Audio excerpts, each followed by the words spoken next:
Good morning and happy Friday the 13th. And we're having a thunderstorm. It's very atmospheric here.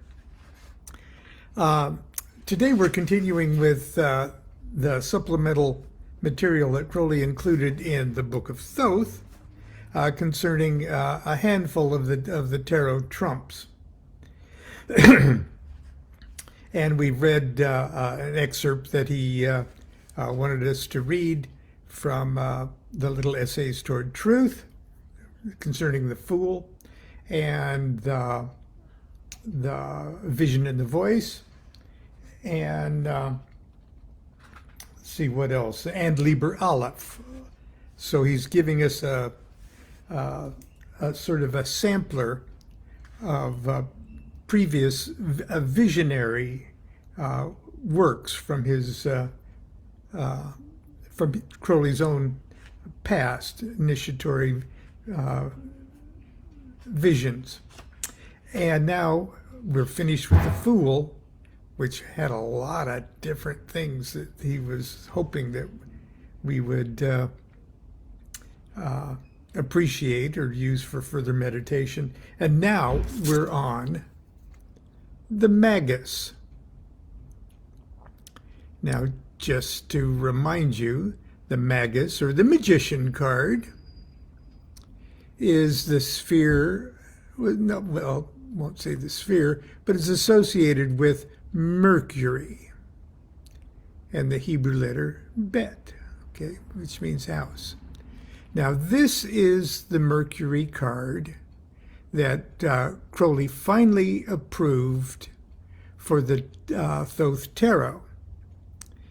But he allowed Frieda Harris to paint, well, she painted 3 complete signed, sealed, and delivered cards for the Magus cards. Crowley had her sometimes get well into the project on each of the cards, and he would sometimes change his mind when it was a sketch or half done. But he actually allowed her to do 3 complete versions of the Magus card, and I posted those on my Facebook page just a couple of minutes ago, if you want to see them. I'm saying this because what I'm about to read is describing an image that is not altogether represented by the image or the version that he chose. So already there's a Mercurial trick kind of going on. Okay, the first little section I'm going to read is De Mercurio, and it's from the Paris Working. Now, the Paris Working was a series of visions of Mercury that Crowley and Victor Newberg, working together in the city of Paris, much like they partnered up in receiving the vision and the voice of the 30 Enochian Aethers. They did one specifically for Mercury, and this is the result of that working. Here follows a very full description of the nature of Mercury in several aspects, particularly his relation with Jupiter and the Sun. Now I'm going to pause for a second. Remember, the path of Mercury goes from number 1 on the tree of life, first Sephira, Kether, and it's the path that joins Kether and number 3, Binah, or Babylon, or Maria, or anyway, or Nuit. Here follows a very full description of the particularly his relation with Jupiter and the sun. Quote, "In the beginning was the Word, the Logos, who is Mercury, and therefore to be identified with Christ. Both are messengers, their birth mysteries are similar, the pranks of their childhood are similar. The vision of the universal Mercury, Hermes is seen, in the vision of the universal Mercury, Hermes is seen descending upon the sea," which refers to Mary. Okay, so Mary being Mercury, the path going from 1 to 3. Okay, it's Mercury descending on the Sea of Babylon, or Maria. The crucifixion represents the caduceus, the two thieves, the two serpents. The cliff in the vision of the universal Mercury is Golgotha. Maria is simply Maia with a solar R in her womb. Maia is the mother of Mercury. The controversy about Christ between the synoptics and John is really a contention between the priests of Bacchus, Sol, and Osiris, also perhaps Adonis and Attis, on the one hand, and those of Hermes on the other. At that period, when initiates all over the world found it necessary, owing to the growth of the Roman Empire and opening up the means of communication, they found it necessary to replace conflicting polytheisms by a synthetic faith. To continue the identification, compare Christ's descent into hell with the function of Hermes as guide of the dead. Also, Hermes leading up Eurydice and Christ raising up Jairus' daughter. Christ is said to have risen on the third day because it takes 3 days for the planet Mercury to become visible after separating from the orb of the sun. It may be noted that Mercury and Venus are the planets between us and the sun, as if the mother and the son were mediators between us and the Father.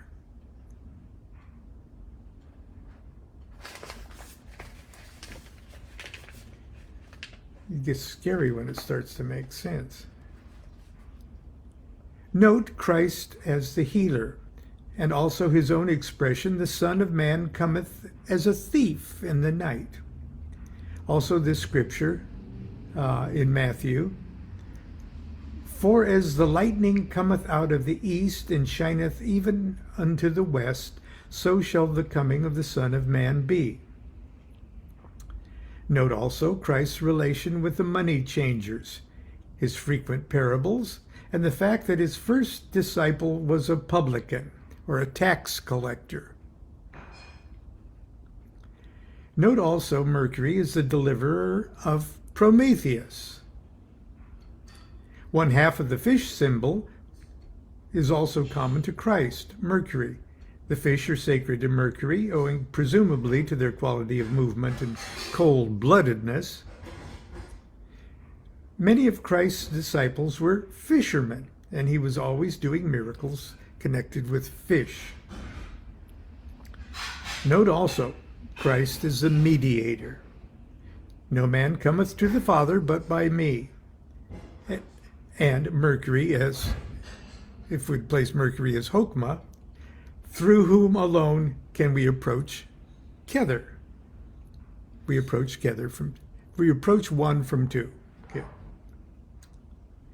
The caduceus contains a complete symbol of the gnosis. The winged sun, or phallus, represents the joy of life on all planes from the lowest to the highest.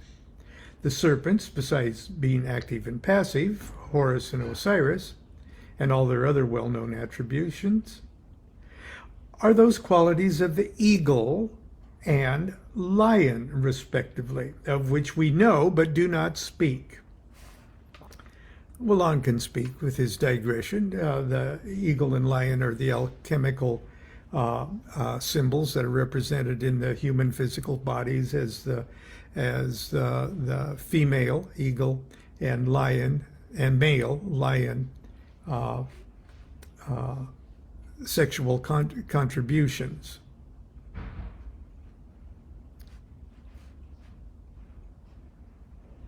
So there. Of which we know but do not speak. Thank you, Lon. It is the symbol which unites the macrocosm and the microcosm and the macrocosm. The symbol of the magical operation that accomplishes this. The caduceus is life itself and is of universal application. It is a universal solvent. Under another name, that's vitriol. Quote, I see it all now. The virile force of Mars is far beneath him. Okay. That's number 5 on the Tree of Life. Okay. All the other gods are merely aspects of Jupiter formulated by Hermes. He is the first of the aeons. The sense of humor of this god is very strong. He is not sentimental about his principal function. He regards the universe as an excellent practical joke. Yet he recognizes that Jupiter is serious. And Jupiter's number 4 on the Tree of Life, the first one under the abyss. And the universe is serious, although he laughs at them for being serious. His sole business is to transmit the force from Jupiter, and he is concerned with nothing else. The message is life, but in Jupiter, the life is latent. With regard to reincarnation, the heliocentric theory is right. As we conquer the conditions of a planet, we incarnate upon the next planet inward, until we return to the Father of all, when our experiences linked together become intelligible and star speaks to star. Terra is the last planet where bodies are made of earth. In Venus, they are fluid. In Mercury, aerial. While in the sun, they are fashioned of pure fire. And the footnote is a quote from Eliphas Levi. In the suns, we remember. In the planets, we forget. Continuing with this vision of Mercury, I now see the 8-fold star of Mercury suddenly blazing out. It is composed of 4 fleur-de-lis, and the rays like antlers, bulrushes in the shape between them. The central core has the cipher of the Grand Master, but not the one you know. Upon the cross are the dove, the hawk, the serpent, and the lion. Also, one symbol, yet more secret. And now I behold fiery swords of light. All this is upon a cosmic scale. All distances are astronomical. When I say sword, I have a definite consciousness of a weapon many millions of miles in length. Okay, that was what Crowley gives us part 1 of food for thought concerning that Magus card. And I'm going to check the clock here because this would be a good time. I think it is. We'll have a 15-minute show today because tomorrow he's going to give us the vision, his vision of the third Enochian Aether. That's a very high one. It's the third highest level of consciousness as itemized, stratified by the Enochian magic system of looking at things. So it's a really high one. And he wanted us to ponder on the mysteries of that. So that's what we're going to do tomorrow. And so hopefully you will be here. It'll be Saturday morning cartoons, Saturday the 14th. Enjoy your Friday the 13th. Why not? Throw some salt over your shoulder. Do what thou wilt shall be the whole of the law. Love is the law, love under will.